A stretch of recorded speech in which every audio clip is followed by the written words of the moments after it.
yazmışam divara taşa, sözlerimi deyənmirəm yoldaşa.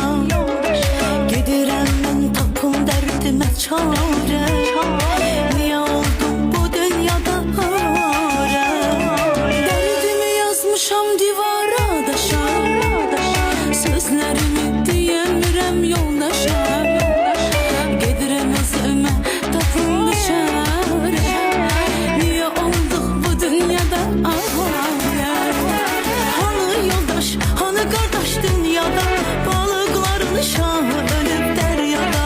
Hanı yoldaş, hanı qardaş dünyada, balıqların şahı ölüb dəryada.